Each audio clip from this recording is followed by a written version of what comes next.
भाईजान आप इस तरह करें कि अपनी दुकान पर लोकल प्रोडक्ट रखें जिनमें मार्जिन ज्यादा है, और जो कंपनी के पेटेंट प्रोडक्ट हैं जो आपको मार्जिन नहीं देते उनको साइड पर रखें। वो सिर्फ और सिर्फ गाहक की डिमांड पर उसको दें, वरना आप जो ज्यादा कोशिश करें, ज्यादा तरजीह दें, वो लोकल प्रोडक्ट को दें।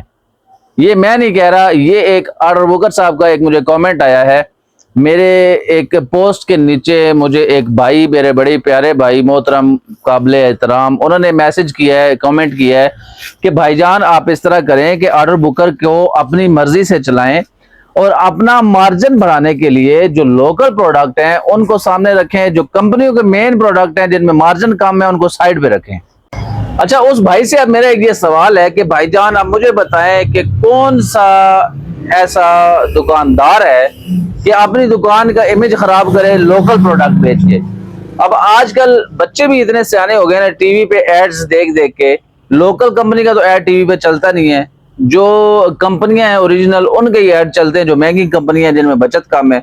अब बच्चा भी आता है तो वो कहता है जी हमें पीक फीस के बिस्किट चाहिए, मिसाल के तौर पे वो नाम ले लेता है जी रियो चाहिए, प्रिंस चाहिए, या वो आता है कहता है जी जूस दे नेस्ले का, लोकल जूस नहीं चाहिए। फिर अगर मैं बात करूं जेलीज वगैरह, तो वो जनाब हाथ लगा के चेक करते हैं 100 दफा कि ये कोई हार्ड तो नहीं हुई हुई है, नरम ही है, खाने के काबिल है, फलां है फलां फलां है। अब जेलीज जो अच्छी हैं वो हिलाल की हैं या कैंडीलैंड की हैं। तो अब आप मुझे बताएं कि किस तरह हम अपनी दुकान पे लोकल प्रोडक्ट बेचें और किस तरह ज्यादा मार्जिन कमाएं। बात आपकी, मैं इससे इत्तेफाक करता हूं कि लोकल प्रोडक्ट में मार्जिन ज्यादा है, इसमें कोई शक नहीं है, लेकिन लोकल प्रोडक्ट मेरी जान बिकती नहीं है ना, मसला ये है। अब लोकल प्रोडक्ट बेच के दूसरा दिन जनाब घर से गिला आ जाता है।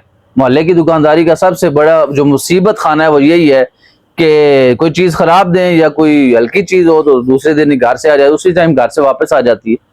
अब ये मसला है।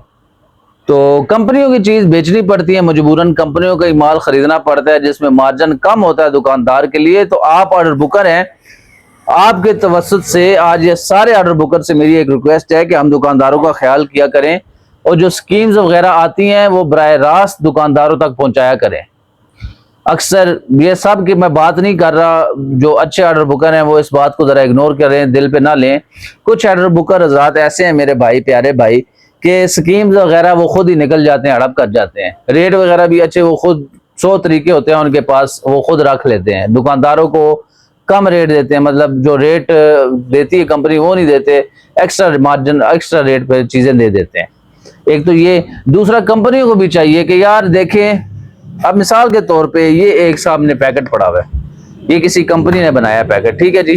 अब कंपनी ने बनाया लेकिन इसको बेचना किसने है? दुकानदार ने। जब तक दुकानदार के पास अच्छे मार्जिन में नहीं पहुंचेगा, आप दुकानदार को फायदा ज्यादा नहीं देंगे, तो देखें दुकानदार एक दफा, 2 दफा, 3 दफा, आखिर पे दुकानदार इस चीज से फेड अप हो जाएगा कि यार मुझे तो इसमें पैसे नहीं बच रहे, मैं वो चीज क्यों ना बेचूं कि जिसमें मुझे पैसे ज्यादा बचें। तो कंपनियों को चाहिए कि इस बारे में थोड़ा सोचें। दुकानदारों को आप जितना मतलब कंपनसेट करेंगे, दुकानदार आपके लिए उतनी ज्यादा मेहनत करेंगे, आपको प्रोडक्ट उतनी खुश होकर बेचेंगे। तो ये ताली दोनों हाथों से बचती है मेरी जान, आपकी बात बिल्कुल ठीक है, लेकिन लोकल प्रोडक्ट दुकान पे बिकती कम है, असल पेटेंट कंपनियों की प्रोडक्ट बिकती ज्यादा है, फर्क ये है। भाईजान बातें ये जो भी मैं करता हूँ बातें दिल से करते हैं, पता नहीं आप किसी को अच्छी लगती हैं बुरी लगती हैं, हर बंदे का अपना पॉइंट ऑफ व्यू है, उसमें मैं कुछ नहीं कह सकता। बहरहाल अगर आपको बात अच्छी लगी हो तो इसे आगे शेयर दोस्तों तक लाजमी कर दें, और अगर कोई और आपके जहन में बात है इससे रिलेटेड तो नीचे कमेंट सेक्शन में लाजमी मुझे बताएं। तो आज का व्लॉग बस इतना ही।